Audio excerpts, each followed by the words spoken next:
క్రీస్తు యేసునందు ప్రియులారా, మన ప్రభువును రక్షకుడునైన యేసుక్రీస్తు యొక్క పరిశుద్ధమైన నామమున నేను మీకు వందనాలు తెలియజేస్తూ ఉన్నాను.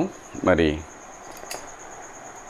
ఈ సమయమందు మనము ఇలాగున కలిసి సహవాసం చేయుటకు, వాక్య ధ్యానం చేయటానికి దేవుడు మనకు అనుగ్రహించిన సదవకాశం కొరకై దేవునికి కృతజ్ఞతాస్తుతులు, వందనాలు తెలియజేస్తూ ఉన్నాను.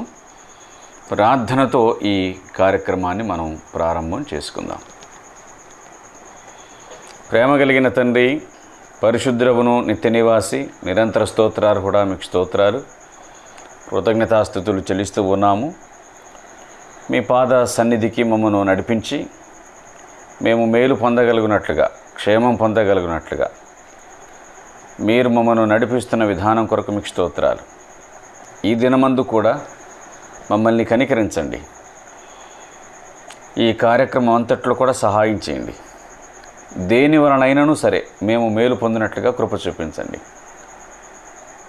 వినుచిన వారందరినీ దర్శించండి, అంతరాయం నుంచి దూరపరచండి. మహిమ ఘనత ప్రభావములు మీరు పొందండి. యేసుక్రీస్తు నామమున ప్రార్థించుచున్నాము తండ్రి, ఆమెన్.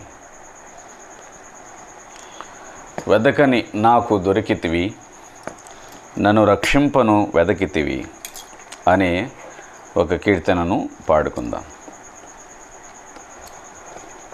వెదకని నాకు దొరికితివి,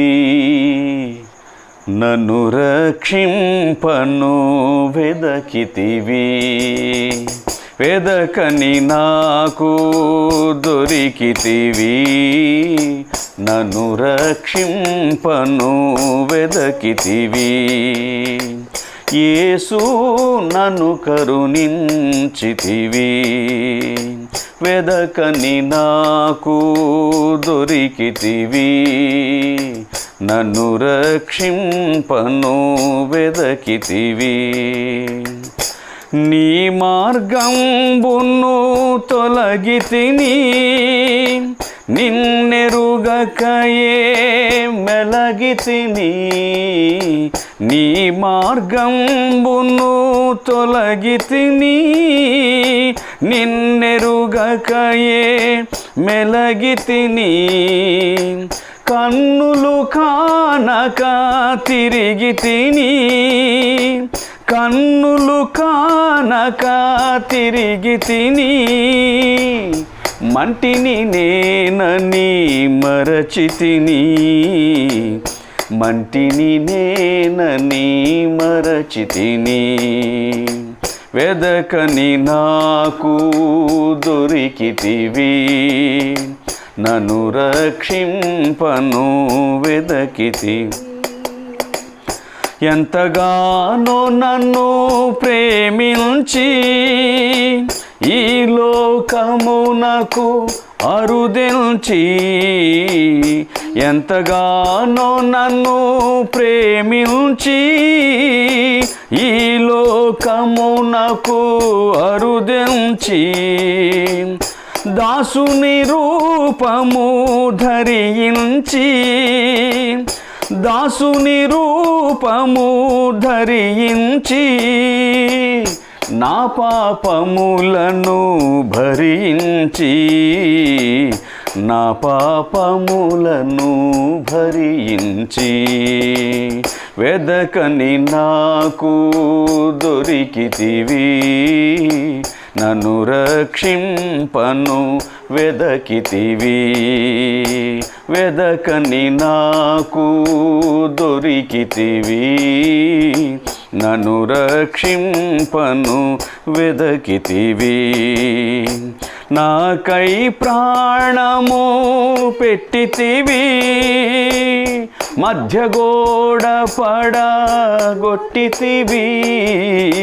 నాకై ప్రాణము పెట్టితివి, మధ్యగోడ పడగొట్టితివి. నీ మందిరముగా కట్టితివి, నీ మందిరముగా కట్టితివి, నీ కుమారునిగా నిలబెట్టితివి, నీ కుమారునిగా నిలబెట్టితివి. వెదకని నాకు దొరికితివి, నన్ను రక్షింపను వెదకితివి. వెదకని నాకు దొరికితివి, నన్ను రక్షింపను వెదకితివి. ఆరాధింతును ఆశ్రయుడా, ఆత్మతోడా సత్యముతోడా. ఆరాధింతును ఆశ్రయుడా, ఆత్మతోడా సత్యముతోడా.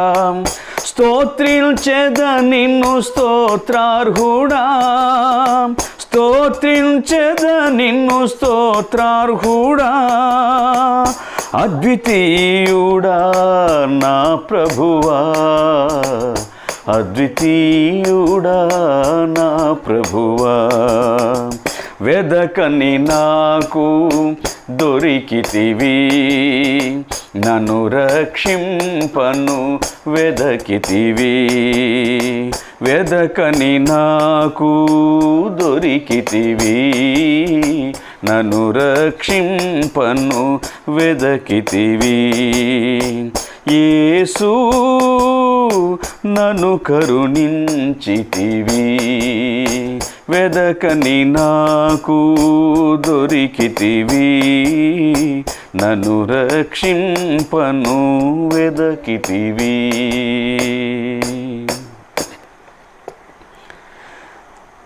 దేవుని వాక్యములో నుండి ఈ సమయమునందు మనము యోబు గ్రంథము 6వ అధ్యాయము 15వ వచనంలో వ్రాయబడిన మాటను మనము చదువుకుందాం. యోబు గ్రంథం 6వ అధ్యాయము 15వ వచనం. నా స్నేహితులు ఎండిన వాగు వలెను, మాయమైపోవు జల ప్రవాహముల వలెను నమ్మకూడని వారైరి. మంచు గడ్డలుండుట వలన, హిమము వాటిలో పడుట వలనను అవి మురికిగా కనబడును. వేసవి రాగానే అవి మాయమైపోవును. వెట్ట కలుగగానే అవి తమ స్థలమును విడిచి ఆరిపోవును. వాటి నీళ్లు ప్రవహించు దారి త్రిప్పబడును, ఏమీ లేకుండా అవి ఇంకిపోవును. యోబును గూర్చి దేవుడు ఏమన్నాడో ఆ సంగతులను దేవుని వాక్యము నుండి మనం విన్నాం. యోబును గూర్చి దేవుని సాక్ష్యం, అతడు యథార్థవంతుడు, నీతిమంతుడు, దేవుని యందు భయభక్తులు కలిగి చెడుతనమును విడిచిపెట్టినవాడు అని దేవుడే యోబును గూర్చి సాక్ష్యం ఇచ్చాడు. రెండవదిగా యోబు దేవుని గూర్చి పలికాడు. ఆయన నా విమోచకుడు, నా సజీవుడు. ఆయన నన్ను ఎంత నలిపినా, ఆయన నన్ను ఎంత శ్రమ పెట్టినా నేను మాత్రం ఆయనను విడిచిపెట్టను అని యోబు పలికిన మాటను మనం జ్ఞాపకం చేసుకోవచ్చు. ఏదేమైతేనేమి యోబు తనను తాను దేవునికి అప్పగించుకున్నాడు. తదుపరి యోబు స్నేహితులను గూర్చి విన్నాం. యోబు స్నేహితులు యోబును గూర్చి మాట్లాడారు. మంచోడివే కానీ మనుషులకు తెలియకుండా రహస్యంగా ఏం పాపం చేశావో, అందుకే ఇంత ఘోరమైన శిక్ష నీ మీదకు వచ్చింది. సంపదను పోగొట్టుకున్నావు, సంతానాన్ని పోగొట్టుకున్నావు, ఆస్తిని, ఆరోగ్యాన్ని పోగొట్టుకున్నావు. ఇంత ఘోర విపత్తు నీతిమంతులకు జరగదు కదా, దేవుడు అన్యాయస్తుడు కాడు కదా అని మాట్లాడారు. కాబట్టి నువ్వే ఏదో తప్పిదం చేసావు, దేవుని వైపు ఏ తప్పిదం ఉండదు. నువ్వే పాపం చేశావు, నువ్వే తప్పిదం చేశావు, నువ్వు అన్యాయం చేశావు అని తమకు తెలియని సంగతులను గూర్చి ఊహించి అతని మీద నిందలు మోపడం ప్రారంభం చేశారు. వాటన్నిటికీ యోబు కౌంటర్ ఇచ్చినాడు. కనుక యోబు స్నేహితులు లోకరీత్యా మాట్లాడిన వారే కానీ దైవ సంగతులను ఎరిగి మాట్లాడిన వారు మాత్రం కాదు. యోబు స్నేహితులు భక్తికి ఒకవైపున ఉన్న సంగతిని గురించి మాత్రమే చెప్పారు కానీ భక్తికి రెండవ వైపున ఉన్న సంగతిని గురించి మాత్రం వారు చెప్పలేకపోయారు. ఎంతసేపున దేవుడు భక్తులను ఆశీర్వదిస్తాడు, విశ్వాసులను దీవిస్తాడు, మనకు కావలసినవన్నీ ఇస్తాడు, మనకు అన్నీ దయచేస్తాడు అనేటువంటి ఈ భావనను మాత్రమే హైలైట్ చేసినారు కానీ ఆయన కోసం శ్రమను అనుభవించాల్సి రావచ్చుననే సంగతిని వారు మర్చిపోయారు. యాకోబు పత్రిక 1వ అధ్యాయము 5వ వచనంలో వ్రాయబడినటువంటి మాటను నేను మీ కొరకు గుర్తు చేస్తాను. యాకోబు పత్రిక 1వ అధ్యాయము 2వ వచనం. నా సహోదరులారా, మీ విశ్వాసమునకు కలుగు పరీక్ష, విశ్వాసమునకు కలుగు పరీక్ష. విశ్వాసానికి పరీక్ష కలుగుతుంది, విశ్వాసికి పరీక్ష కలుగుతుంది. పరీక్ష లేని స్టూడెంట్ భూమి మీద ఎవరు లేరు. రాణించాలి అంటే అది ఏ విద్య అయినా కానీ అందులో పరీక్ష అవసరమే. విశ్వాసికి పరీక్ష, విశ్వాసమునకు పరీక్ష. మీరు శోధనలో పడినప్పుడు అది మహా ఆనందమని ఎంచుకోనండి అని అన్నాడు. ఈ సంగతులను వారు మరచిపోయారు, నేటి వారు కూడా మర్చిపోయారు. యోబు ఆ సంగతులన్నిటికీ జవాబును అనుగ్రహించాడు. ఆఖరున దేవుడు వారి మాటలను నిరసించాడు. ఎలీఫజుతో మాట్లాడుతూ, నా సేవకుడైన యోబు వలె యుక్తంగా నువ్వు మాట్లాడలేదు, కాబట్టి అతని దగ్గరికి వెళ్ళండి, బలి అర్పించండి అని అన్నాడు. దేవుడు యోబును జ్ఞాపకం చేసుకొని అతని స్నేహితులను అంగీకరించాడు. రైట్. ఈ సమయమందు యోబు తన స్నేహితులను గూర్చి ఏం మాట్లాడాడు ఆ విషయాలను జ్ఞాపకం చేసుకుందాం. ఇందాక చదివాం, నా స్నేహితులు ఎండిన వాగు వలె అయ్యారు అన్నాడు. అతని స్నేహితుల యొక్క స్నేహాన్ని ఏమాత్రం కూడా శంకించడానికి వీల్లేదండి. ఎందుకంటే వారు చాలా దూరం ప్రయాణం చేసి తమ స్నేహితుని దగ్గరికి వచ్చారు. అతనికి కలిగిన ఆపదను గూర్చి విన్నారు,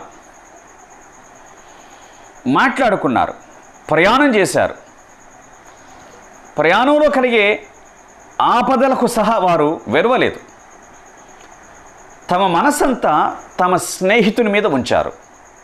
కాబట్టి శ్రమ తీసుకొని వారు సమయం తీసుకొని బయలుదేరి వచ్చారు.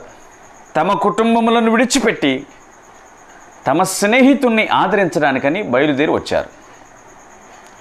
సాధారణంగా మనము వినిన సంగతి కంటే చూచిన సంగతే కదా మన మనస్సులో నిలిచిపోయేది.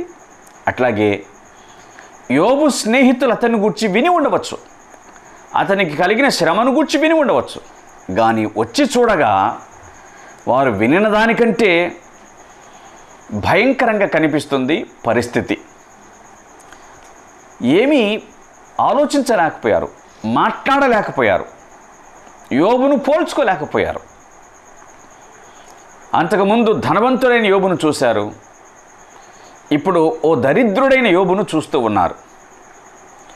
అంతకుముందు ఒక వెలుగు వెలిగిన యోబును చూశారు, ఇప్పుడు ఆ వెలుగంతా ఆరిపోయిన యోబును చూస్తూ ఉన్నారు. అంతకుముందు యజమానుడైన యోబును చూశారు, ఇప్పుడు బికారైన యోబును చూస్తూ ఉన్నారు. అంతకుముందు ప్రజల చేత ఘనపరచబడిన యోబును చూశారు, ఇప్పుడు ప్రజల చేత తిరస్కరించబడుతున్న యోబును చూశారు. అతని చుట్టూ అంతకుముందు మంది మార్బలాన్ని చూసి ఉన్నారు, ఇప్పుడు ఒంటరైన యోబును చూస్తూ ఉన్నాడు. అతడు మాట చెప్పగానే పనికి పలికి ఎంతోమంది ఆ దినాన చూశారు. వీళ్ళు ఇప్పుడు నిస్సహాయుడైన యోబును చూస్తూ ఉన్నారు. పోల్చుకోలేక ఆ యోబేనా ఈ యోబు అన్నట్లుగా పోల్చుకోలేక దూరంగా నిలబడ్డారు, ఖిన్నులయ్యారు, మౌనంగా ఉన్నారు. 7 రోజుల వరకు వారు ఏం మాట్లాడలేదు. ఆ తర్వాత వారు మాట్లాడడం ప్రారంభం చేశారు. ఈ మాటలు అర్థమవుతున్నాయి కదూ. వారు నిజంగా అతని స్నేహితులే, అతని క్షేమమును వారు కాంక్షించిన వారే, అతని పక్షంగా వారు వచ్చిన వారే అనే సంగతిని మనము ఎరుగుదుము. ఈ విధమైనటువంటి మంచి మనస్సు కలిగినటువంటి స్నేహితులు ఆ తర్వాత వారు వచ్చి చేసినటువంటి పని ఏమిటి అని అనగా యోబును విమర్శించడం ప్రారంభం చేశారు. యోబును విమర్శించడం ప్రారంభం చేసి ఒక రకంగా చెప్పాలంటే విమర్శలో పీక్ స్థాయికి, ఉచ్చ స్థాయికి వెళ్ళిపోయారన్నమాట. అతన్ని గూర్చి ఒక నేరస్తునిగా, ద్రోహిగా మాట్లాడడం ప్రారంభం చేశారు. వాటన్నిటికీ యోబు జవాబిచ్చాడు. ఇప్పుడు తాను ఆ స్నేహితులను గూర్చి ఏమన్నాడో ఆ మాటను చదివాం. నా స్నేహితులు ఎండిన వాగు వంటి వారు అయ్యారు అన్నాడు. ఎండిన వాగు ఏం ఉపయోగంగా ఉంటుంది? నీళ్లు ఉన్న వాగు అయితే తాగటానికి పనికొస్తుంది, అట్లాగే పంటలకు పనికొస్తుంది. నీళ్లు లేని వాగు ఎందుకు పనికిరాదు? నిష్ప్రయోజనం. అది ఒక భూమి అయితే అందులో ఏదైనా పంట వేయచ్చు, అది వాగు కాబట్టి పంట కూడా పండదు. గనుక నా స్నేహితులు ఇంతకుముందు వాగు వలె ప్రవహించారు, కానీ ఇప్పుడు మాత్రం వారు ఎండిపోయిన వాళ్లతో సమానంగా కనిపిస్తున్నారు అని అన్నాడు. ఇంతకుముందు యోబు స్నేహితులు యోబును భౌతికంగా గొప్ప స్థితిలో చూడగలిగారు. అట్లాగే ఇంతకుముందు యోబు తన స్నేహితులను ఆత్మీయంగా గొప్ప స్థితిలో చూడగలిగాడు. ఇప్పుడు యోబు స్నేహితులు యోబును భౌతికంగా దరిద్రంగా చూడగలుగుతున్నారు. ఇప్పుడు యోబు తన స్నేహితులను ఆధ్యాత్మికంగా దరిద్రంగా చూడగలుగుతున్నాడు.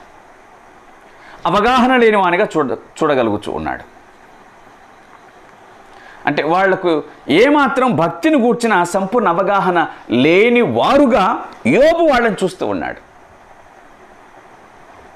దరిద్రులు ఎండిన వాగుతో సమానం. అంటే భావ దారిద్ర్యం అంటారు. ఎండిన వాగుతో సమానం, నిష్ప్రయోజనం. వాగే, ఎండిపోయిన దాన్ని వాగే అని అంటారు. ఎండిపోయిన కూడా దాన్ని వాగే అంటారు, కానీ నిష్ప్రయోజనమైన వాగు. నా స్నేహితులు పారుచున్న వాగు కాదు, నా స్నేహితులు ఎండిపోయిన వాగుతో సమానంగా కనిపిస్తున్నారు అని అంటూ ఉన్నాడు. ఆయన ఒక వండర్ఫుల్ మాట చెప్పాడండి, అద్భుతమైన మాట పలికాడు. అది 14వ వచనం. కృంగిపోయినవాడు పొగరబట్టినోడు కాదు, కృంగిపోయినవాడు సర్వశక్తులకు దేవుని యందు భయభక్తులు మానుకొనినను. ఎంత మంచి మాట. కారణం ఏదైనా సరే, తన జీవితంలో కలిగిన అవమానాన్ని బట్టి కానీ, ఆపదలను బట్టి కానీ, దారిద్ర్యమును బట్టి కానీ, ఒక పాపమును మినహాయించి దేని నిమిత్తమైనా సరే కృంగిపోయి, ఆర్థిక విషయాల్లోనైనా సరే, అట్టివాడు సర్వశక్తులకు దేవుని యందు భయభక్తులు మానుకొనినా, తన ఆపదను బట్టి, తన కలిగిన దుస్థితిని బట్టి ఒకడు సర్వశక్తులకు దేవుని యందు భయభక్తులు మానుకొనినను స్నేహితుడు వానికి దయచూపతగును. స్నేహితుడైనటువంటి వాడు తన స్థితిగతులను బట్టి దేవుని యందు భయభక్తులు మానుకొనినా, స్నేహితుడు స్నేహితునిగానే తన స్నేహితుడిని ప్రేమించాలి కదా, దయ చూపాలి కదా. ఎంత అద్భుతమైన మాట పలికాడండి. దయకు మతం పనికిరాదు, దయకు భక్తి పనికిరాదు, దయకు భాష రంగు పనికిరాదు, దయకు వర్ణం వర్గం ఇవంటూ ఏమీ లేవు. దయ చూపడం అన్నటువంటిది దేవుడి లక్షణం. దేవుడు మనస్సు కలిగిన వాడు దయ చూపుతాడు. అవతలి వాడి మతంతో సంబంధం లేదు. స్నేహితుడు దయచూపతగినవాడు కదా. కానీ నా స్నేహితులు మాత్రం ఎండిన వాగుతో సమానమయ్యారు. వాగు ఎవరినీ కాదనదు. పశువులకు, పక్షులకు, మనుషులకు అందరికీ నీటినిస్తుంది. ఆ నీటిని మళ్లించుకుంటే పొలాల్లోనికి వెళ్ళి పంటలు పండిస్తూ ఉంది. దాని వలన ఎంత ఆదరణ కలుగుతుంది. నా స్నేహితులు మాత్రం ఎండిన వాగుతో సమానమయ్యారు అని అన్నాడు. నిష్ప్రయోజకులయ్యారు. నా స్నేహితులు దేవుని బట్టి నా మీద దయ చూపకపోయినా కనీసం స్నేహాన్ని బట్టైనా దయ చూపాలి కదా అని అన్నారు. ప్రియులరా, యోబు ఎంత అత్యవసర స్థితిలో ఉన్నాడు కదా, డెస్పరేట్ కండిషన్. స్నేహితులు ఆదరించడానికి బదులుగా చీదరించడం ప్రారంభించారు. నా స్నేహితులు ఎండిన వాగు, నమ్మకూడని వారైరి. స్నేహితులు వస్తే సంతోషించాడు. నా బాధల్లో, అంటే నా సంతోషంలో మాత్రమే కాక నా బాధల్లో కూడా పాలు పంచుకుంటున్నారు అని అనుకున్నాడు అని అన్నాడు. మంచుగడ్డలు కరిగి నీరు పారి మాయమైపోవునట్లుగా నా స్నేహితులు అలాగున కనిపిస్తూ ఉన్నారు అని తన స్నేహితులను గురించి మాట్లాడాడు. మంచిది. ఈ ఒక్క చోటనే కాదు, చాలా చోట మాట్లాడాడు కాబట్టి ముందుకెళ్దాం. ప్రియులారా, ఈ సంగతిని గుర్తుంచుకుందాం. మనము జాలి చూపటానికి, మనము దయ చూపటానికి ఒక వ్యక్తి యొక్క మంచితనం కానీ, ఒక వ్యక్తి యొక్క చెడుతనం కానీ మనకు కారణం కాకూడదు. కేవలము దేవుడు మాత్రమే కారణం కావాలి. మతము కారణం కాకూడదు, దేవుడు మాత్రమే కారణం కావాలి. ప్రభువైన యేసుక్రీస్తునందు విశ్వాసం ఉంచిన వారిలో ఆ దేవలక్షణం కనిపించాలి, దయ చూపించటం. మనం ఇంకనూ పాపులమై ఉండగా క్రీస్తు మన కొరకు చనిపోయాడు, ప్రాణమే పెట్టాడు ఆయన. కనుక స్నేహితులైన వారికి, ఇబ్బందిలో ఉన్నవారికి, పరిస్థితులు తిరగబడి దారిద్ర్యాన్ని అనుభవించే వారికి, ఆర్థిక దారిద్ర్యమైన, ఆరోగ్య దారిద్ర్యమైన, అసమానతల దారిద్ర్యమైన ఏదైనా కానివ్వండి, భక్తి కలిగిన వాడు వారికి దయచూపతగునని దేవుని వాక్యం సెలవిస్తుంది. అలాగున మనకు చేతనైతే వారి మీద దయచూపాలనే విషయం దేవుని వాక్యం గుర్తు చేస్తుంది. ఆయన ఇంకా వారితో ఇలాగన్నాడు, నేను 6వ వచనం, యోబు గ్రంథం 6వ అధ్యాయం 20వ వచనం, వారు వాటిని నమ్మినందుకు అవమానమొందుదురు. అటువలే మీరు లేనట్టుగానే ఉన్నారు. మీరు లేనట్టుగా ఉన్నారు అంటే మాయము అనే మాటను ఉపయోగించాడు కదా. మీరు లేనట్టుగా ఉన్నారు. మిమ్మల్ని చూసి నేను ఇలాగ అనుకున్నాను, నా స్నేహితులు వచ్చారు కాబట్టి వారు నాకు తోడుగా ఉంటారేమో అని అనుకున్నాను.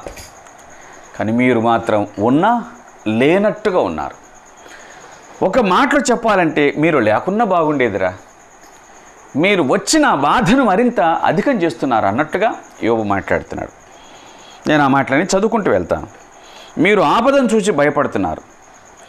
ఏమైనా ఇమ్మని, దయచేయమని నేను మిమ్మల్ని అడిగితేనా? మీ ఆస్తిలో నుండి నా కొరకు బహుమానం ఏమైనా తెమ్మని మిమ్మల్ని అడిగితేనా? భగవాని చేతుల నుండి నన్ను విడిపింపమని ఏమైనా అడిగితేనా? బాధించువాని చేతుల నుండి నన్ను విమోచించుడని అడిగితేనా? ఎందుకు నన్ను మాటల చేత మీరు బాధ పెడుతున్నారు? నేను ఏమడిగాను మిమ్మల్ని? ఎంత మంచివాడండి, ఎంత మంచి గుణము లక్షణం కలిగిన వాడండి. ఆపదలో ఏ స్నేహితుడైనా సహాయం చేయమని చేతులు చాపుతాడేమో, యోబు మాత్రం చేతులు చాపినవాడు కాడు. సహాయము చేయమని అడిగినవాడు కాడు. ఆశ్చర్యం ఈ మాట. అంత దీనస్థితిలో ఉన్నప్పటికీ కూడా తన చెయ్యి చాపి అడగలేదు. అడగదగినటువంటి స్నేహితులే కానీ అడగలేదు.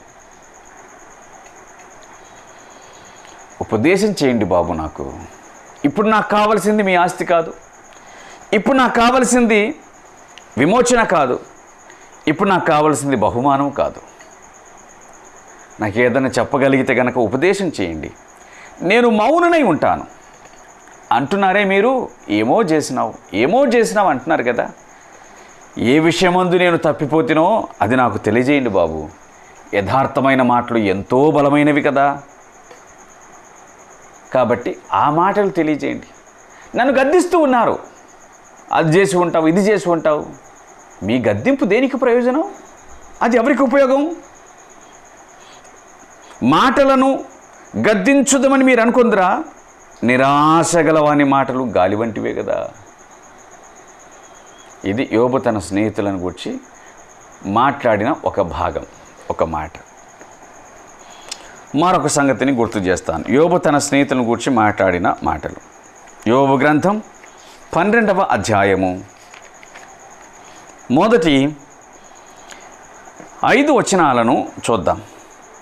అప్పుడు యోబు ఇలాగూ ప్రత్యుత్తరం ఇచ్చెను. లోకములో నిజముగా మీరే జనులు, మీతోనే జ్ఞానం గతించిపోవును. అయినను మీకున్నట్టు నాకును వివేచనా శక్తి కలిగి ఉన్నది. నేను మీకంటే తక్కువ జ్ఞానం కలవాడను కాను. మీరు చెప్పిన వాటిని ఎరగని వాడెవడు? దేవునికి మొరపెట్టి ప్రత్యుత్తరములు పొందిన వాడనైన నేను నా స్నేహితునికి అపహాస్యాస్పదముగా ఉండవలసి వచ్చెను. నీతి యథార్థత గలవాడు అపహాస్యాస్పదముగా ఉండవలసి వచ్చెను. దుర్దశ నొందిన వానిని తిరస్కరించుట క్షేమము గలవారు యుక్తమని అనుకొందురు. ఎంత మాట అండి అది! దుర్దశ నొందిన వారిని తిరస్కరించటం, ఓ దరిద్రుని తిరస్కరించటం మామూలే, క్షేమమే అనుకుంటారట. క్షేమం గలవారు యుక్తమని అనుకుంటారట. అది సరిపోయిందిలే. దుర్దశ గలవారిని తిరస్కరించడం అది మామూలే, అది సరిపోయిందిలే అని అనుకుంటారట క్షేమం కలిగిన వారు.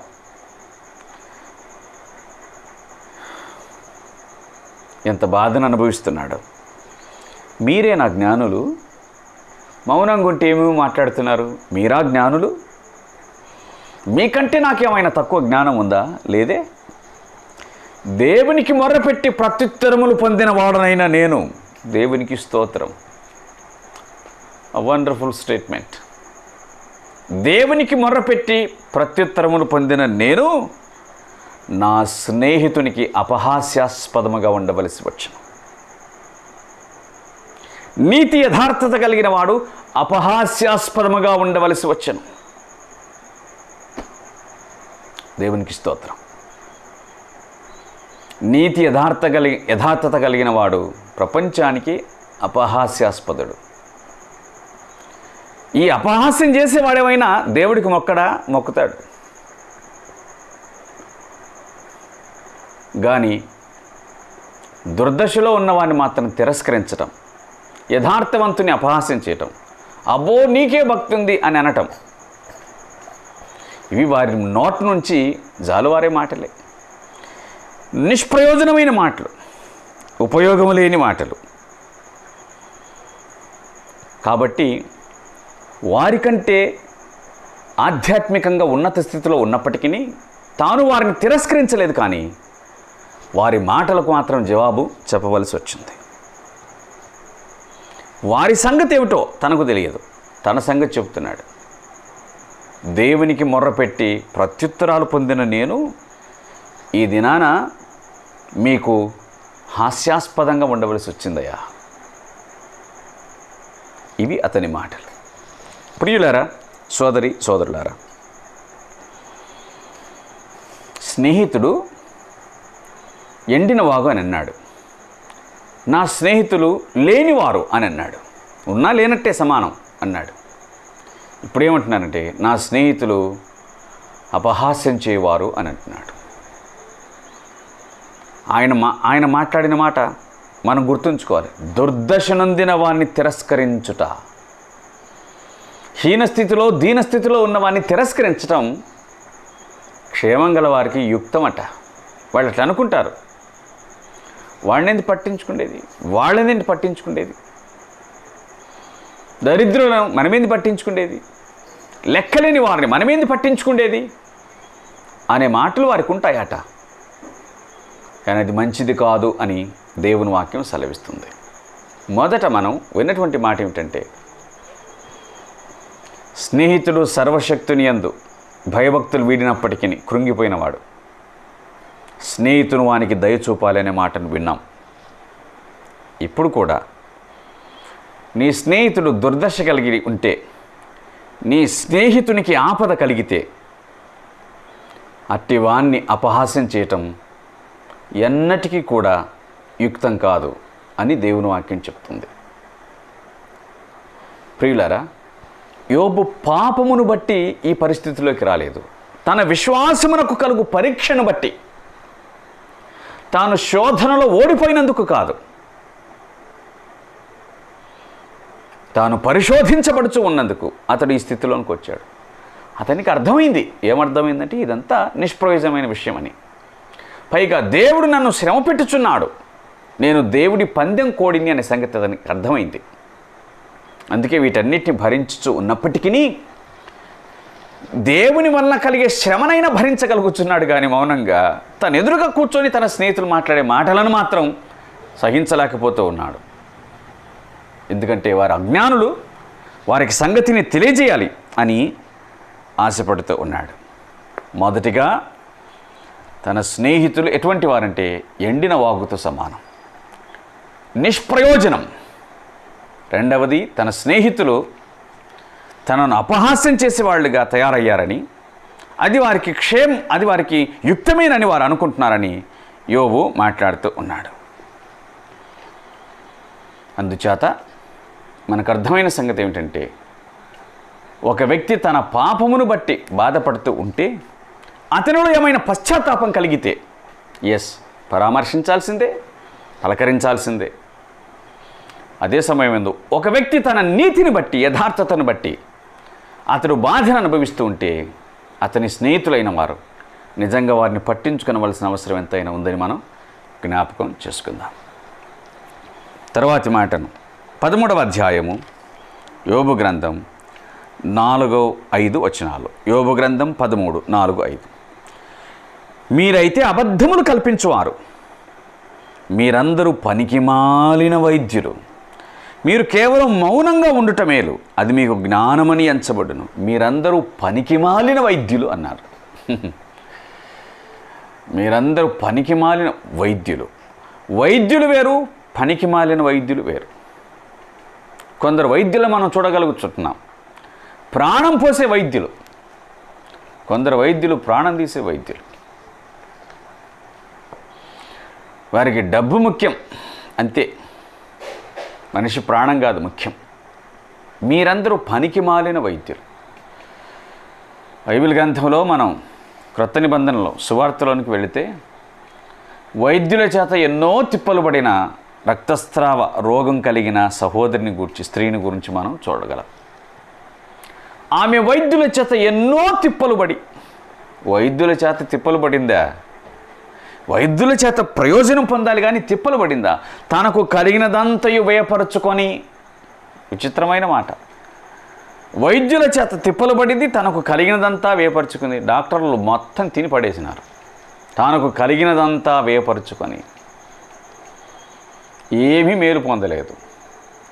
ఆస్తి కరిగిపోయింది కానీ ఆరోగ్యం బాగా కాలేదు. పనికిమాలిన వైద్యులు.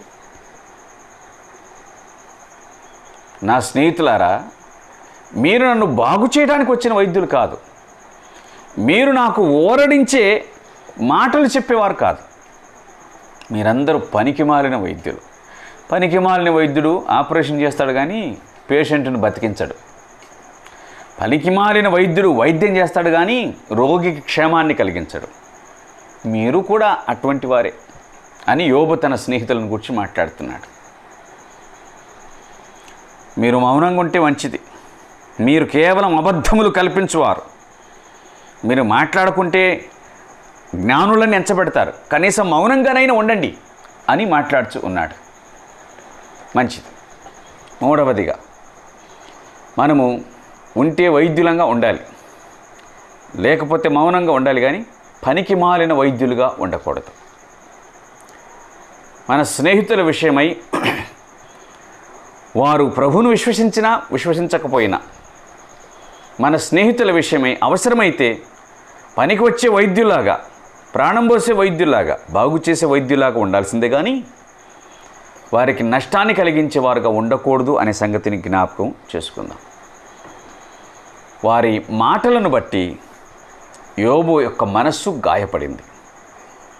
అందుచేత దాన్ని సహించడం కంటే మించి వారిని ఈ దశలో కూడా వారిని బాగు చేయాలని కోరుకుంటున్నాడు యోబు. వాళ్ళని వదిలిపెడితే వాళ్ళు నిజం అనుకుంటారు. అంచేత ఇప్పటికైనా సరే వాళ్ళని బాగు చేయాలి అనేటువంటి ఆ ఆలోచన, ఆ తాపత్రయం కలిగినటువంటి వాడు. 12వ వచనాన్ని కూడా చదువుతూ ఉన్నాను. మీ హెచ్చరిక మాటలు బూడిద సామెతలు, మీ వాదములు మంటి వాదములు. మీ హెచ్చరిక మాటలు బూడిద సామెతలు అన్నాడు. ఏం హెచ్చరిక మాటలు విన్నాం కదా. యోబు, నీవు సర్వశక్తియగు దేవుని యందు నీ మనస్సు నిలిపి, నీవు నీ దుర్మార్గతను నీ గుడారంలో కొట్టివేస్తే నీ నీతికి తగినట్టుగా దేవుడి నీ నివాస స్థలాన్ని వర్ధిల్లు చేస్తాడు. నీ స్థితి మొదట కొంచెం కొన్న తుదకు మహాభివృద్ధి చెందుదు. ఈ మాటలన్నీ మాట్లాడారు కదా. మీ హెచ్చరిక మాటలన్నీ ఒట్టి బూడిద వంటి మాటలు అన్నాడు. బూడిద ఎవరికి ఉపయోగపడుతుంది? బూడిద తినడానికి పనికొస్తుందా? లేదు. బూడిద మాటలు మీ మాటలన్నీ, నిష్ప్రయోజనమైనటువంటి మాటలు మీ మాటలన్నీ, పనికిరావు, దండగమారిన మాటలు అని అన్నాడు. ఎవరిని? తన స్నేహితులను. వారు మాత్రమేమో జ్ఞానులం అని మాట్లాడుతున్నారు. మీ మాటలన్నీ కూడా గాలి మాటలు, బూడిద మాటలు అని యోబు మాట్లాడడం ప్రారంభం చేశాడు. మంచిది. ఇంకా ఆయన ఏమంటున్నాడు చూద్దాం. 16వ అధ్యాయం మొదటి వచనంలో మాట్లాడవలసిన మాట మాట్లాడాడు. 16వ అధ్యాయం మొదటి వచనం అంటున్నాడు, అందుకు యోబు ఇలాగు ప్రత్యుత్తరం ఇచ్చెను. ఏమన్నాడు? ఇట్టి మాటలు మీరు అనేకము మాట్లాడారు, నేను విని ఉన్నాను. ఇట్టి మాటలు అనేకము నేను విని ఉన్నాను. మీరందరూ బాధకే కర్తలు కానీ ఆదరణకు కర్తలు కారు. మీరు బాధకు కర్తలు, ఆదరణకు కర్తలు కాదు అన్నాడు. ప్రియులారా, సోదరి సోదరులారా, స్నేహితుడు పనికి మాలిన వాడుగా ఉండకూడదు, పనికి మాలిన వైద్యునిగా అసలు ఉండకూడదు. స్నేహితుడు బాధకు కర్త కాకూడదు, ఆదరణకు కర్త కావాలి. స్నేహితుడు బాధకు కర్త కాకూడదు, ఆదరణకు కర్త కావాలి. ఏమర్థమవుతుంది మనకు ఈ సందర్భంగా? ఎస్, మనము మన స్నేహితులను ఆదరించవలెను.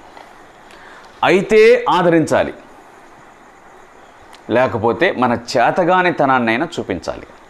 కానీ మనము బాధను కలిగించకూడదని దేవుని వాక్యం స్పష్టం చేస్తుంది. ఈ సంగతులను విందాం, ఈ సంగతులను ఆలోచన చేద్దాం, ఈ సంగతులను గ్రహించాలని దేవుని వాక్యం ద్వారా మనం హెచ్చరించబడుతూ ఉన్నాం. జ్ఞాపకం చేసుకుందామండి. ప్రియులారా, సోదరి సోదరులారా, యోబు మాట్లాడుతూ, మీరు బాధకే కర్తలు కానీ ఆదరణకు కర్తలు కాదు. ఈ గాలి మాటలు ముగిసిపోయినా మీకేమి బాధ కలుగుచ్చు చేత నాకు ఉత్తరం ఇచ్చుతూ ఉన్నారు? బాధలో ఉన్నటువంటి నా బాధ మీకు అర్థమైతే అప్పుడు మీరు దానికి తగిన జవాబిస్తారు. నా స్థితిలో మీరు ఉండి వింటే అప్పుడు మీరు తప్పనిసరిగా జవాబిస్తారు. అట్లా కాదు కదా. మీరేం జవాబిస్తున్నారు అంటే, మీరు క్షేమకరమైన స్థితిలో ఉండి జవాబిస్తున్నారు. నా స్థానంలో మీరు ఉండి వింటే అప్పుడు సంగతి మీకు అర్థమవుతుంది.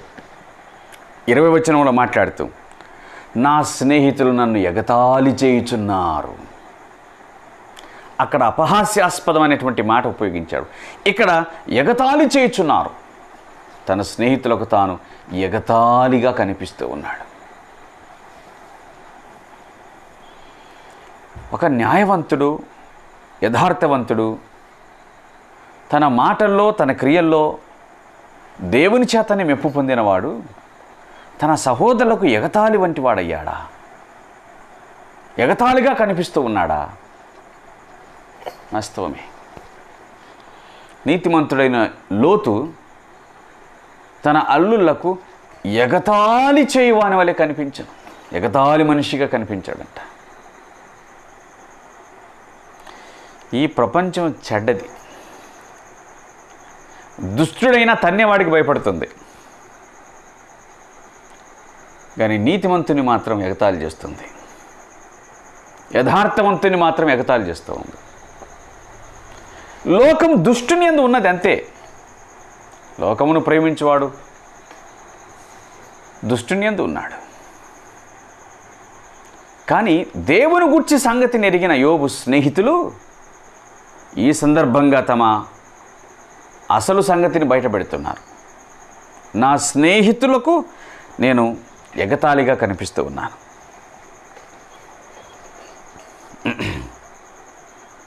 మంచిది. మరొక మాటను నేను జ్ఞాపకం చేస్తాను. 17వ అధ్యాయము యోబు గ్రంథం 2వ వచనం. నా ప్రాణము సమసిపోయిను, నా దినములు తీరిపోయిను, సమాధి నా నిమిత్తం సిద్ధమై ఉన్నది. యోబు మాట. ఎగతాళి చేయువారు నా యొద్ద చేరి ఉన్నారు, వారు పుట్టించు వివాదములు నా కన్నులకు ఎదురుగా ఉన్నవి. నా శరీరాన్ని చూసుకుంటే నా దినాలు అయిపోయాయి, సమాధి నాకు సమీపంగా ఉందేమో అని అనిపిస్తుంది. దానికంటే మించి ఎగతాళి చేయవారు నా యొద్ద చేరి ఉన్నారు. అంటే బతికినప్పుడు నేను ఎగతాళిగా కనిపిస్తూ ఉన్నాను, నా బ్రతుకు ఎగతాళిగా కనిపిస్తుంది, నా స్థితి ఎగతాళిగా కనిపిస్తుంది. అందుకు నేను ఏమాత్రం కూడా కారణభూతుడను కాను. నా మాటలు ఎగతాళిగా కనిపిస్తూ ఉన్నాయి. నేను చనిపోతే కూడా ఓ ఎగతాళి మనిషిని పడవేసినట్లు నన్ను పడవేస్తారు.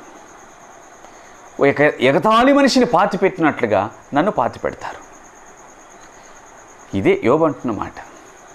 అయ్యో, తన యథార్థమైన స్థితిని బట్టి ఎగతాళిని అనుభవించవలసి వచ్చినా? ఈ యోబు జీవితాన్ని గూర్చి ఆలోచన చేస్తూ అతడు ఎన్ని రకాలుగా పరీక్షించబడ్డాడో అని ఆలోచిస్తే అతడు అనేక రీతులుగా పరీక్షించబడ్డాడు అని చెప్పగలం. ఆస్తి విషయంలో అతడు పరీక్షించబడ్డాడు, సంతాన విషయంలో అతడు పరీక్షించబడ్డాడు, ఆరోగ్య విషయంలో అతడు పరీక్షించబడ్డాడు, అట్లాగే తన భార్య వలన అతడు పరీక్షించబడ్డాడు లేదా శోధించబడ్డాడు, తన స్నేహితుల వలన అతడు పరీక్షించబడుతున్నాడు, శోధించబడుతున్నాడు. తన స్నేహితుల వలన. ఆదరించవలసిన స్నేహితులు బాధించడం ప్రారంభం చేశారు. విచారకరమైన విషయం. యోబుకు అర్థమైంది, దేవుడే ఆయన నన్ను ఈ పరిస్థితికి అప్పగించినప్పుడు వాటన్నిటినీ సహించవలను అనే సంగతి అర్థమైంది. కానీ తన స్నేహితులకు జవాబు ఇవ్వడానికి కారణం ఏమిటంటే, తాను వారికి జవాబు ఇవ్వకపోతే వారి వాదనే కరెక్ట్ అవుతుంది. తాను మాత్రమే కాదు జవాబు ఇవ్వటం, తాను మాత్రమే ఖండించడం కాదు, కడకు దేవుడు కూడా వారి మాటలను ఖండించినాడు. Job was right. యోబు తాను మాట్లాడిన మాటలన్నిట్లో కూడా కరెక్ట్. ఎందుకంటే నా సేవకుడైన యోబు నన్ను గూర్చి పలికినట్టుగా మీరు యుక్తమైన మాటలు పలకలేదన్నాడు. కాబట్టి యోబు స్నేహితుల మాటలన్నీ కూడా గాలి మాటలని యోబు ఆరోపించినట్లు, అవన్నీ కూడా తప్పిదమైన మాటలని, పనికిమాలిన మాటలని యోబు మాట్లాడమే కాదు, యోబు మాట్లాడిన మాటలకు దేవుడు ముద్ర కూడా వేశాడు. ఆ మాటలన్నీ మాట్లాడినందుకు వెళ్ళండి మీరు యోబు దగ్గరికి. అంటే యోబు మమ్మల్ని క్షమించు అని అడగమన్నట్టుగానే ఉంది. మా పక్షంగా నీవు కనుక బలి అర్పించకపోతే దేవుని శిక్షను మేము అనుభవిస్తాం యోబు, దయచేసి మమ్మల్ని క్షమించు. అండర్స్టాండింగ్ లేక, సరైన అవగాహన లేక నేను ఏదోదో మాట్లాడాం కాబట్టి మమ్మల్ని దయచేసి క్షమించు అన్నట్లుగా వారు యోబు దగ్గరికి వెళ్ళాల్సి వచ్చింది. ఎటువంటి వారయ్యారు? ఎగతాళి చేయు మనుషులు అయ్యారు. ఇందాకటి మాట గుర్తు చేసుకోవాలి. దుర్దశలో ఉన్నవాన్ని తిరస్కరించుట క్షేమం గలవారు యుక్తమని అనుకుంటారు.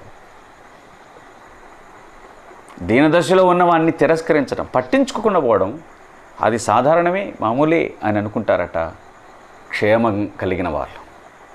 కానీ క్షేమం కలిగిన వాడే దుర్దశలో ఉన్నవాన్ని పట్టించుకోవాలి. ఈ దుర్దశలో ఉన్నవాడు క్షేమం కలిగిన వానికి పరీక్ష. ఈ పరీక్షలో యోబు ఎప్పుడో నెగ్గాడు, యోబు స్నేహితులు మాత్రం విఫలులు అయ్యారు, ఫెయిల్ అయిపోయారు. చివరిగా యోబు గ్రంథం 17వ అధ్యాయం 5వ వచనాన్ని చదువుతున్నాడు. ఎవడు తన స్నేహితులను దోపుడు సొమ్ముగా ఇచ్చిన వాని పిల్లల కన్నులు క్షీణించును. ఆయన నన్ను జనులలో సామెతకాస్పాదముగా చేసి ఉన్నాడు. తన స్నేహితులను దోపుడు సొమ్ముగా ఇచ్చును. ఎవడు తన స్నేహితులకు ద్రోహము చేయునో వాని పిల్లల కన్నులు క్షీణించును. దోపుడు సొమ్ముగా ఇచ్చుంటే తన స్నేహితులను దోచుకోవటం, తన స్నేహితుని దోపుడు సొమ్ముగా ఇవ్వడం. తన స్నేహితునికి ఎవడు ద్రోహం చేస్తాడో వాని పిల్లల కన్నులు క్షీణిస్తాయి అని మాట్లాడుతున్నాడు. అంటే యోబును వాళ్ళు ఎక్స్ప్లాయిట్ చేస్తున్నారు అంతే. యోబును వారు హేళన చేస్తున్నారు. తమ ఇష్టానుసారంగా మాట్లాడడం ప్రారంభం చేశారు. కాని వానిని, అందుకు యోగ్యుడు కాని వానిని ఎగతాళి కానీ లేదా దూషించడానికి ఏమాత్రం కూడా యోగ్యుడు కానటువంటి వాణ్ణి ఆ విధంగా మాట్లాడడం అది తగని పని. ఇంకా యోబు గ్రంథము 17వ అధ్యాయము 11వ వచనాన్ని నేను చదువుచున్నాను. నా దినములు గతించెను, నా యోచన నిరర్ధకము ఆయను. మీరందరూ నా ఎద్దుకు రండి, మీలో జ్ఞానవంతుడు ఒక్కడైనను నాకు కనబడలేదు. ఇదే ఆయన మాట్లాడుతున్నాడు. మీలో జ్ఞానవంతుడు ఒక్కడు లేడు. అంత ఒకే కోణములో ఆలోచిస్తున్నవారే కానీ ఇట్లెందుకు ఉండకూడదు అని యువతల వైపున వచ్చిన వారు కాదు కదా మీరు. జ్ఞానవంతుడు ఒక్కడు లేడు. ఆదరించే స్నేహితుడు, జ్ఞానము కలిగిన స్నేహితుడు, పట్టించుకునే స్నేహితుడు, నమ్మకమునకు ఆస్పదమైన స్నేహితుడు ఉంటే ఎంత బాగుంటుంది అని యోబు విలపిస్తూ ఉన్నాడు. యోబు మాటల్లో ఆఖరికి వస్తూ ఉన్నాం. 19వ అధ్యాయం 1వ వచనం. ఎన్నాళ్ళు మీరు నన్ను బాధింతురు, ఎన్నాళ్ళు మీరు మాటల చేత నలగొడుతురు, ఇంకెంతకాలం సిగ్గులేక మీరు నన్ను బాధించుదురు. నేను తప్పు చేసినడల్లా నా తప్పు నా మీదకే వచ్చును కదా. మిమ్మును మీరు నా మీద హెచ్చించుకొందురా, నా మీద నేరము మోపుదురా. నీకంటే మేమే బెటర్ అన్నట్టుగా మాట్లాడుతున్నారు. నిజమే. ఒక చిన్న అవకాశం ఒక అల్పునికి దొరికితే, ఒక చిన్న అవకాశం ఒక అల్పునికి దొరికితే వాడి మాటలను మనం భరించలేం. తన సంగతి కంటే మించి తన ఎదుటివాని సంగతిని ఎక్కువగా మాట్లాడడం ప్రారంభిస్తాడు. యోబు దేవునిని బట్టి ఈ శ్రమను అనుభవించుతున్నాడనే సంగతిని వాళ్ళు మర్చిపోయారు.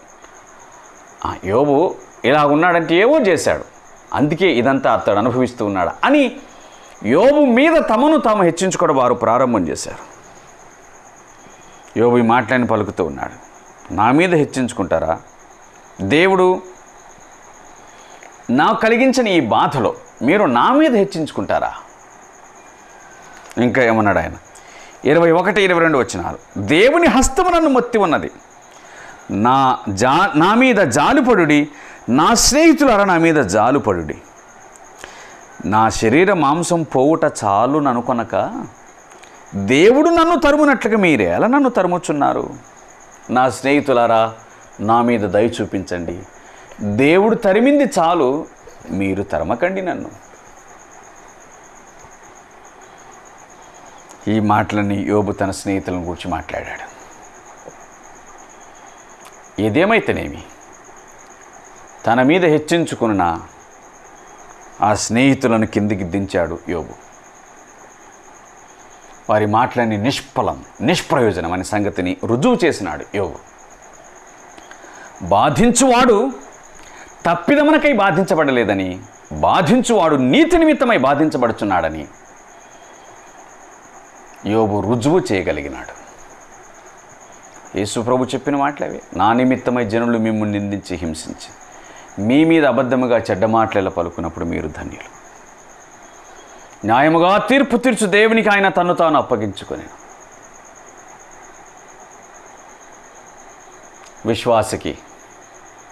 విశ్వాసమునకు పరీక్షలు సాధారణం. ఆ పరీక్షలో గెలవడం అన్నటువంటిది విశ్వాసి స్థితి మీద ఆధారపడి ఉంటుంది. పరీక్షలో గెలవడం అనేటువంటిది విద్యార్థి చదువు మీద ఆధారపడి ఉంటుంది. విశ్వాసమునకు కరుగు పరీక్ష, ఇది మహదానందమని మీరు ఎంచుకోనండి. అది దేవుని వాక్యం సెలవిస్తున్న సత్యం. ప్రియులారా, స్నేహితులను గద్దించు దండించు మాట్లాడుతున్నాడు. ఎందుకంటే ఆ స్నేహితులు తమ స్నేహితుని మనస్సును గ్రహించలేకపోయాడు. కానీ తన శిష్యులను స్నేహితుడు అని పిలిచాడే ప్రభు. నేను ఇక మీదట మిమ్మలను దాసులని పిలవక స్నేహితులను పిలుస్తున్నాను. ఎందుకు స్నేహితుడు? స్నేహితుని మనస్సు స్నేహితునికే కదా తెలిసేది. నా చిత్తాన్ని మీరు జరిగించండి అంటూ ప్రభు తన శిష్యులకు చివరి దినమున ఆయన ఆదేశాన్ని ఇచ్చాడు. ఒక మనిషికి స్నేహితుడు కావడం సాధారణమైన విషయం. కానీ మనుషుల్లో కూడా ఒక సామాన్యమైన వాడు ఘనమైన వానికి స్నేహితుడు కావడం అది సాధారణమైన సంగతి కాలేడు. కానీ దేవుడు మనిషికి స్నేహితుడయ్యాడే ఆశ్చర్యకరమైన సంగతి. దేవుడు మనిషికి స్నేహితుడయ్యాడా? అవును. ఆ సంగతిని మనం దేవుని వాక్యం నుంచి వింటున్నాం. మరియు దేవుని స్నేహితుడు అని అతనికి పేరు కలిగెను. ఇది అబ్రహామును గురించి వ్రాయబడిన మాట. యాకోబు పత్రిక 1:23 అబ్రహాము దేవునికి స్నేహితుడు. ప్రభు అయిన యేసుక్రీస్తు ఆయన తన శిష్యులను చూచి ఆ చివరి దినాన పలికినటువంటి మాట, మేడగదిలో ఆయన తన శిష్యులతో పలికిన మాట. యోహాను సువార్త 15వ అధ్యాయము 15వ వచనంలో ఆయన అంటున్నాడు, నేను మిమ్మలను దాసులని పిలవక స్నేహితులని పిలుస్తున్నాడు. మీరు నాకు స్నేహితులు. తన స్నేహితుల కొరకు తన ప్రాణం పెట్టువానికంటే ఎక్కువైన ప్రేమ గలవాడెవడును లేడు. ప్రభు తన శిష్యులను స్నేహితులను పిలిచాడు. అబ్రహామును గురించి వ్రాయబడిన మాట, దేవుడు అతన్ని తన స్నేహితులని పిలిచాడు. దేవుని మనసెరిగి అబ్రహాము మసలుకున్నాడు. కుమారుని బలిగా అర్పించమంటే ఎస్ అన్నాడు. మరొక మాట లేదు, మారు మాట లేదు. లేచి బయలుదేరి నేను నీకు చూపించే దేశానికి వెళ్ళు, అట్లాగే వెళ్ళాడు. నేను నీకు చూపించు దేశం, ఏ దేశానికి వెళ్ళవలనో ఎరుగక బయలుదేరి వెళ్ళిపోయాడు. ఆ GPS సిస్టమ్ దేవుడే కాబట్టి దేవుని చూస్తూ వెళ్ళాడనమాట, దారి కనుక్కున్నాడు. అబ్రహాము దేవుని స్నేహితుడు. శిష్యులు ప్రభు అయిన యేసుక్రీస్తుకు స్నేహితులని పిలువబడ్డారు. మనం ఆయన యందు విశ్వాసం ఉంచితే మనం కూడా ఆయనకు స్నేహితులం. ఎందుకంటే ఆయన మనస్సు ఎరుగుతాం కాబట్టి. ఇక మీదట నేను మిమ్మలను దాసులను పిలవక స్నేహితులను పిలుస్తాను. తన స్నేహితుల కొరకు ప్రాణం పెట్టగలిగిన మనకంటే మించిన ప్రేమ గలవాడేవాడు. అవును, మనం ఇంకనూ పాపులమై ఉండగా ప్రభు అయిన యేసుక్రీస్తు మన కొరకు తన ప్రాణాన్ని పెట్టాడు. సెలువులో తన్ను తాను అప్పగించుకున్నాడు, అర్పణ గావించబడ్డాడు. సజీవుడై ఆయన తిరిగి లేచాడు. ఆయనందు విశ్వాసం ఉంచిన కారణం చేత ఆయన మనస్సు కలిగిన వారమై ఆయనకు స్నేహితులం అవుతాం. మనిషితో స్నేహం ఒకవేళ జారిపోవచ్చునేమో, ఏ కారణాన్ని బట్టి అయినా, అవతలి వారి బుద్ధి వలనైనా లేదా యువతలి వారి బుద్ధి వలనైనా మన స్నేహం దేవునితో జారిపోకూడదు. స్నేహాలన్నిటికీ ఫుల్ స్టాప్ ఉంది. ప్రభుతో స్నేహంతో మాత్రం ఫుల్ స్టాప్ లేదు. అది ఆగిపోని నిరంతర స్నేహం. ఎవరైనా సరే యోబు స్నేహితుల్లాగా మాట్లాడవచ్చు, విడిచిపెట్టవచ్చు. కానీ ఆయన మాత్రం ఆదరించేవాడు, ఆయన ప్రేమించేవాడు. ప్రతి పరిస్థితుల్లో కూడా ఆయన మనకు తగిన స్నేహితుడు. ఆ ప్రియ రక్షకుణ్ణి ఇంకా విశ్వసించకపోతే ఆయన చెంతకు రావాలని మనవి. ఆయన విశ్వాసం ఉండి ఉంటే ఆయన కొరకు జీవించాలని, ఆయనతో ఇంకా స్నేహం చేయాలని, ఆయన మనస్సును ఎరగాలని, ఆయన మనస్సుని ఎరిగి ఆయన చిత్తాన్ని జరిగించాలని దేవుని వాక్యం చేత హెచ్చరించబడుతూ ఉన్నాం, అలాగే మనవి చేయబడుతూ ఉన్నాం. అట్టి కృపను ప్రభు మనకందరికీ అనుగ్రహించి దర్శించునుగాక. ఆమేన్. ప్రార్థన చేద్దాం. ప్రేమ కలిగిన తండ్రి, మా జీవితాల్లో మేము గ్రహించగలుగునట్లుగా మీ దాసుడైన యోబును గూర్చి మాతో మాట్లాడుతున్నందుకు మీకు స్తోత్రాలు. ఆయన యథార్థ జీవితం, నిష్కళంక జీవితం, ఉన్నతమైన జీవితం మాకు మీరు ఆదర్శంగా ఉంచేందుకు మీకు స్తోత్రాలు. మీ కృప కొరకై కృతజ్ఞతాస్తుతులను చెల్లిస్తూ ఉన్నాం. ఈ సమయమునందు ప్రేమ కలిగిన తండ్రి, మరి మేము విన్న ప్రతి మాటను మా హృదయాలకు అన్వయించుకొని జీవించుటకు సహాయం చేయండి. విశ్వాసమునకు పరీక్ష కలుగుతుందని మీ వాక్యం చెప్పిన మాటను మా మనస్సులో ఉంచుకొని మేము పరీక్షించబడుచున్నప్పుడు ఆ శోధనలో అది మహదానందమని ఎంచుకున్నటకు సహాయం చేయమని ప్రార్థన. అలాగే మా ప్రేమైన తండ్రి, కృపగలిగిన మీ హస్తాలకు అప్పచెప్పుకుంటున్నాం. మమ్మల్ని దర్శించండి.